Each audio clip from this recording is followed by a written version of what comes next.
Hej, jeg hedder Inge. Jeg vil gerne først og fremmest lige understrege, at det her er ikke en læringsvideo.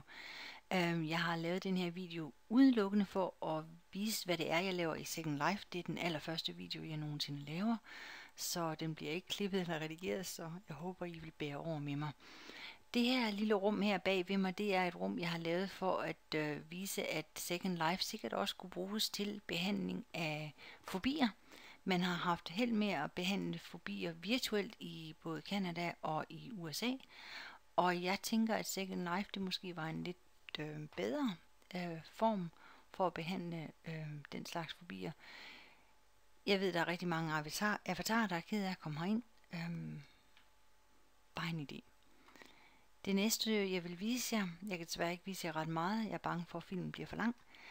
Det er en lille rum her, jeg har lavet til sprogtræning. Jeg mødte en ven af mig herinde, som havde haft en blodprop, og som havde fået en hjerneskade, og dermed mistet sproget, og han var også blevet lam i den ene side. Sammen lavede vi den her det her talebræt, og når jeg klikker her, så kan I se, at det kommer ned i det, vi kalder chat. Men det bliver også læst højt, det kan I så ikke høre, fordi jeg bruger Camtasia til at optage. Man kan selvfølgelig ikke rende rundt med sådan et talebræt herinde, så vi har lavet det sådan, at han kan bære det på hans skærm, så det kun er ham selv, der ser det. Her er så lige en engelsk udgave, så kan han trykke på det, og så vil det blive læst højt. Det vil så sige, at han kunne få sit sprog igen. Han kan godt genkende ordene, han kan bare hverken skrive dem eller sige dem.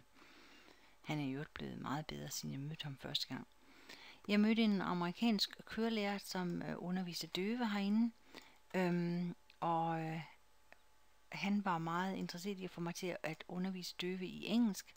Han så, hvad jeg havde lavet her med præpositioner, hvor jeg har forsøgt at vise præpositioner rumligt. Hvis man trykker på dem, så kan man få et lille kort, hvor der gives eksempler on a shelf, on a plate, on a balcony, on a wall, on a door osv. Men også den her lille kasse, der laver tegnsprog. Nu er det noget, jeg har sagt for et stykke tid siden. Den står og arbejder derudaf. Men hvis vi nu kigger på den op på væggen her, og jeg skriver hej ned i chat, så kan man se, at den laver noget tegnsprog her for mig. På den måde kunne man måske lære noget tegnsprog. Jeg har lavet et lille rum her til træning af sygeplejeelever. Det kunne være både til simulation af den svære samtale til patienten eller pårørende. Det kunne også være som en sproglæring til eventuelt udenlandske sygeplejersker, der kom til Danmark.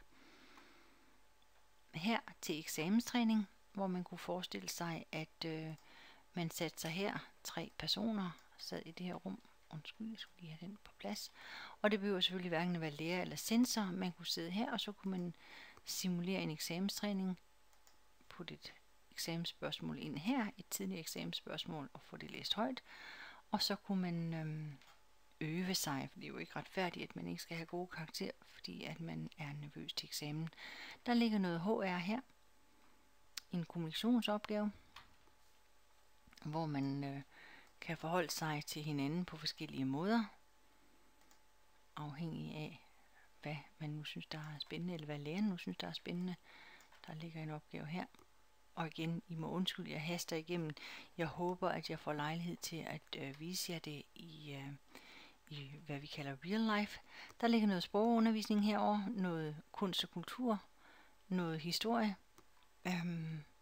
Og hvis I lige vil komme med mig herned, der har jeg lavet et holodeck. Og med et holodeck, så mener jeg et rum, der kan skifte ved at trykke på en knap. Jeg prøver lige at komme ind her. Lige nu er det en bank, og den kunne man jo selvfølgelig bruge til, det kunne også være den svære samtale, hvis man skulle have et lån, eller give afslag på et lån. Det kunne også være til service, og det kunne selvfølgelig også være til sprogundervisning, hvor man kunne fortælle, hvad de forskellige ting var, og hvad de gjorde. Eller tale om tal og valuta osv. osv. Eller lave et lille bankrøveri. Sikkerhed. Hvad det måtte være. I hvert fald det her rum her, det kan jeg skifte. Hvis jeg nu siger, at jeg vil faktisk hellere have en frisørsalon. Nu skal vi lære udtryk, der har med service at gøre, eller med at bestille tid hos en frisør. Så lige pludselig, nu står jeg så i en frisørsalon. Sådan.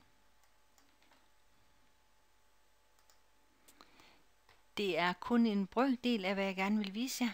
Men jeg tror, jeg bliver nødt til at holde her, fordi jeg er lidt bekymret over længden af den her film, som sagt. Jeg håber, jeg får lejlighed til at møde jer i real life. Tak for jeres opmærksomhed.